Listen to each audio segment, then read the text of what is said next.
पाठ 14 विशेषण एडजेक्टिव। यह मंदिर बहुत सुंदर है।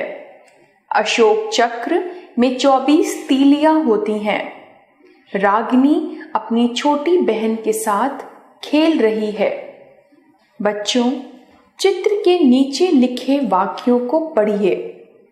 अब इनके रंगीन अंशों पर विचार कीजिए। ये रंगीन अंश सुंदर, 24 और छोटी क्रमशः मंदिर, तीलियां और बहन की विशेषता बता रहे हैं। विशेषता बताने वाले इन शब्दों को विशेषण कहते हैं। इस प्रकार संज्ञा या सर्वनाम की विशेषता बताने वाले शब्द विशेषण कहलाते हैं। विशेष्य, विशेषण शब्द द्वारा जिस शब्द की विशेषता बताई जाती है उन्हें विशेष्य कहते हैं। जैसे बच्चे शरारती हैं, कमल सुंदर है, हिमालय पर्वत ऊंचा है, हमारे झंडे में 3 रंग हैं। उपर्युक्त वाक्यों के रंगीन अंश क्रमशः बच्चे, कमल, हिमालय पर्वत तथा झंडे की विशेषता क्रमशः शरारती, सुंदर, ऊंचा तथा 3 विशेषणों द्वारा बताई जा रही है। अतः ये रंगीन अंश विशेष्य है। प्रविशेषण, जिन शब्दों द्वारा विशेषण की मात्रा या अवस्था का पता चलता है उसे प्रविशेषण कहते हैं। जैसे मैंने कार्य बहुत सुंदर किया है, हिमालय की कुछ चोटियां ज्यादा ऊंची हैं, इस साल अत्यधिक वर्षा हुई, यह पुस्तक थोड़ी सस्ती है। उपयुक्त वाक्यों के रंगीन अंश बहुत, ज्यादा, अत्यधिक तथा थोड़ी शब्दों के द्वारा विशेषण शब्दों सुंदर, ऊंची, अधिक और सस्ती की मात्रा संबंधी विशेषता बताई जा रही है। अतः ये प्रविशेषण है। विशेषण, विशेष्य और प्रविशेषण समझने के लिए यह उदाहरण देखिए। भारत में ताजमहल बहुत आकर्षक है। ताजमहल विशेष्य, बहुत प्रविशेषण, आकर्षक विशेषण। लाल किले के पास कपड़े अत्यंत सस्ते हैं। कपड़े विशेष्य, अत्यंत प्रविशेषण, सस्ते विशेषण। विशेषण के भेद। विशेषण के 4 भेद हैं। 1 गुणवाचक विशेषण, 2 परिमाणवाचक विशेषण, 3 संख्यावाचक विशेषण, 4 सार्वनामिक या संकेतवाचक विशेषण। 1 गुणवाचक विशेषण, वे विशेषण शब्द जो संज्ञा, सर्वनाम के रूप, रंग, आकार, प्रकार, गुण, दोष, स्वाद, गंध, स्थान, दिशा आदि विशेषताओं का बोध कराएं, उन्हें गुणवाचक विशेषण कहते हैं। जैसे बगीचे में गुलाबी फूल हैं, पानी गंधहीन होता है, ये कपड़े नए हैं, यह भोजन ताजा है, रोहन के दादाजी बीमार हैं। उपर्युक्त वाक्यों के रंगीन अंश क्रमशः अपने विशेष फूल, पानी, कपड़े, भोजन और दादाजी की विशेषता बता रहे हैं। अतः ये गुणवाचक विशेषण है। गुणवाचक विशेषण शब्दों से गुण संबंधी अनेक विशेषताओं का ज्ञान होता है। जैसे क गुण दोष, अच्छा, बुरा, सरल, सच्चा, झूठा, भला, दयालु, विनम्र, शिष्ट आदि। ख आकार, छोटा, बड़ा, ऊंचा, चौकोर, सूक्ष्म आदि। ग स्थान, ग्रामीण, भारतीय, रूसी, देशी, विदेशी, बाहरी, शहरी आदि। घ रंग, लाल, पीला, काला, हरा, नीला, नारंगी, चमकीला, चितकबरा आदि।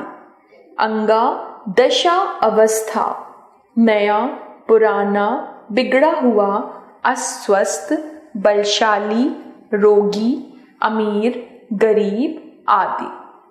च, स्वास्थ्य, गंध, खट्टा, मीठा, तीखा, स्वादिष्ट, नमकीन, चटपटा, कसैला, कड़वा आदि। 2, परिमाणवाचक विशेषण। जो विशेषण शब्द, संज्ञा या सर्वनाम की नाप तौल संबंधी विशेषता का बोध कराते हैं, उन्हें परिमाणवाचक विशेषण कहते हैं। जैसे, यहाँ से दिल्ली 60 किलोमीटर दूर है। राम ने 2 दर्जन केले खरीदे। मैं 2 किलो दूध पीता हूँ। माँ ने 4 मीटर कपड़ा दान दिया। मेरे दूध में कम चीनी डालना। परिमाणवाचक विशेषण के 2 भेद हैं। क, निश्चित परिमाणवाचक विशेषण। वे परिमाणवाचक विशेषण जो संज्ञा या सर्वनाम की निश्चित नापतोल या मात्रा का बोध कराते हैं, उन्हें निश्चित परिमाणवाचक विशेषण कहते हैं। जैसे, 5 लीटर तेल देना।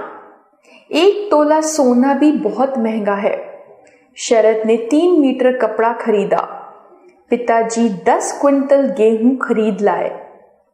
ख, अनिश्चित परिमाणवाचक विशेषण।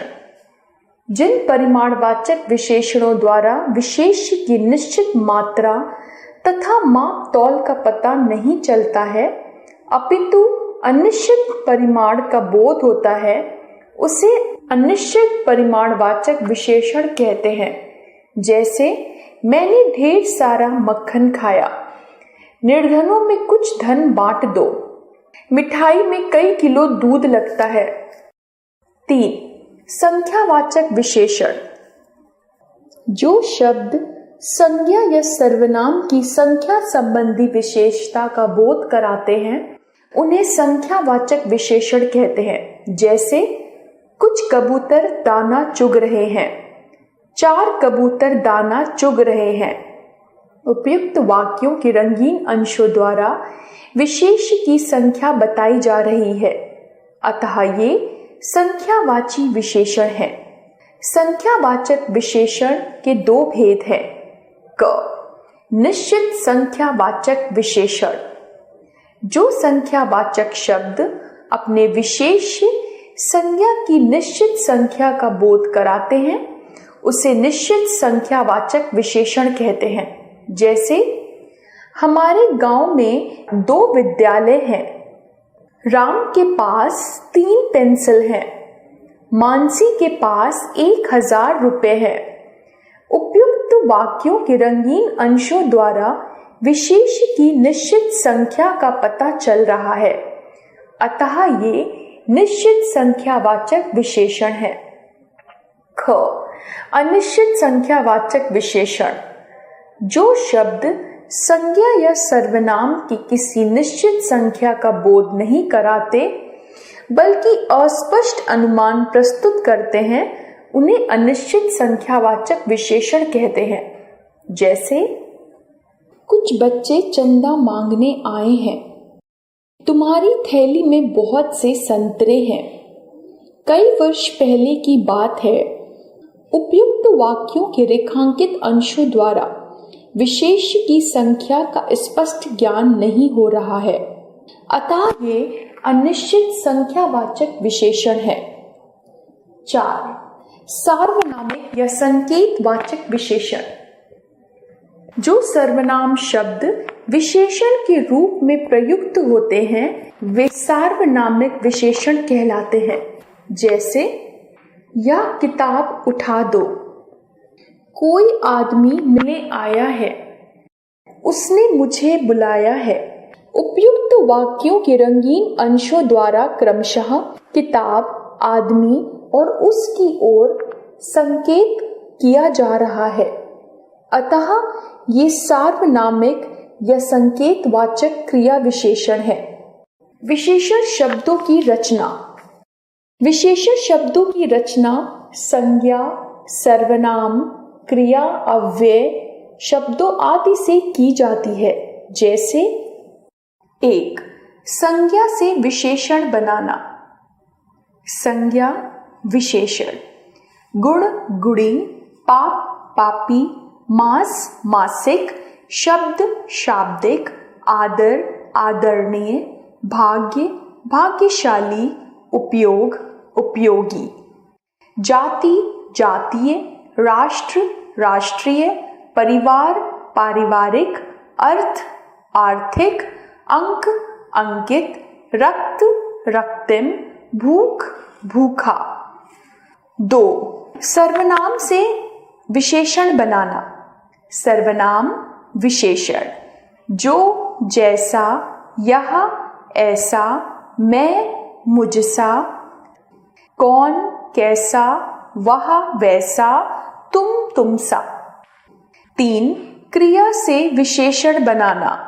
क्रिया विशेषण: लिखना लिखित, भागना भगौड़ा, लड़ना लड़ाकू, निंदा निंदित, खेलना खिलाड़ी, पूजा पूजनीय, मिलना मिलनसार, वंद वंदनीय, अपमान अपमानित, झगड़ना झगड़ालू।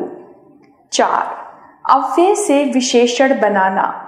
अव्यय विशेषण: ऊपर ऊपरी, अंदर अंदरूनी, बाहर बाह्य बाहरी, आगे अगला, नीचे निचला, पीछे पिछला। विशेषणों की तुलना: किसी संज्ञा या सर्वनाम की विशेषता बताए जाने वाली वस्तुओं के गुणदोष कम या अधिक होते हैं। गुणदोषों के कम ज्यादा होने को तुलनात्मक ढंग से ही जाना जा सकता है। तुलना की दृष्टि से विशेषण की 3 अवस्थाएं हैं: मूलावस्था, उत्तरावस्था तथा उत्तमावस्था। 1. मूलावस्था: यह विशेषण की मूल अवस्था होती है जिसके माध्यम से किसी विशेष की विशेषता बताई जाती है। जैसे सावित्री सुंदर लड़की है, सुरेश अच्छा लड़का है, सूर्य तेजस्वी है। 2. उत्तरावस्था: विशेषण की इस अवस्था द्वारा 2 व्यक्तियों या वस्तुओं की तुलना की जाती है जिसमें एक को बेहतर या कमतर बताया जाता है।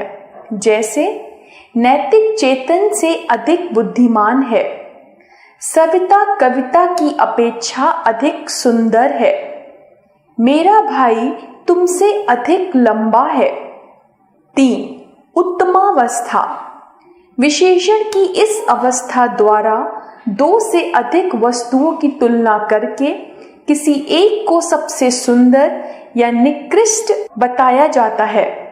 सबसे सर्वाधिक सब में सभी से आदि देखकर इसकी पहचान की जा सकती है।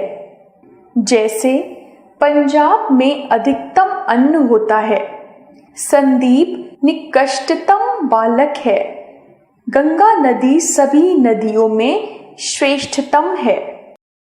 विशेषणों की तुलना संबंधी तालिका: मूलावस्था, उत्तरावस्था, उत्तमावस्था, उच्च उच्चतर उच्चतम, कठोर कठोरतर कठोरतम, गुरु गुरुतर गुरुतम, लघु लघुतर लघुतम, निम्न निम्नतर निम्नतम, न्यून न्यूनतर न्यूनतम, श्रेष्ठ श्रेष्ठतर श्रेष्ठतम, प्रिय प्रियतर प्रियतम, मधुर मधुरतर मधुरतम, अधिक अधिकतर अधिकतम। आपने सीखा संज्ञा और सर्वनाम की विशेषता बताने वाले शब्द विशेषण कहलाते हैं। जिसकी विशेषता बताई गई हो उसे विशेष्य कहते हैं। विशेषण के 4 भेद हैं: गुणवाचक, परिमाणवाचक, संख्यावाचक और संकेतवाचक विशेषण। विशेषण की विशेषता बताने वाले शब्द प्रविशेषण कहलाते हैं। परिमाणवाचक विशेषण वस्तुओं की नापतोल और मात्रा का बोध कराते हैं। संख्यावाचक विशेषण संज्ञा या सर्वनाम की संख्या संबंधी विशेषता का बोध कराता है। संज्ञा से पूर्व सर्वनाम शब्द जुड़कर सार्वनामिक विशेषण बन जाते हैं। विशेषण लिंग और वचन के अनुसार अपना रूप बदल लेते हैं। उत्तरावस्था का प्रयोग दो संज्ञाओं में तुलना के लिए और उत्तरावस्था का प्रयोग अनेक में सर्वोत्तम बताने के लिए किया जाता है। विशेषणों की तीन तुलनात्मक अवस्थाएं होती हैं: मूलावस्था, उत्तरावस्था और उत्तमावस्था।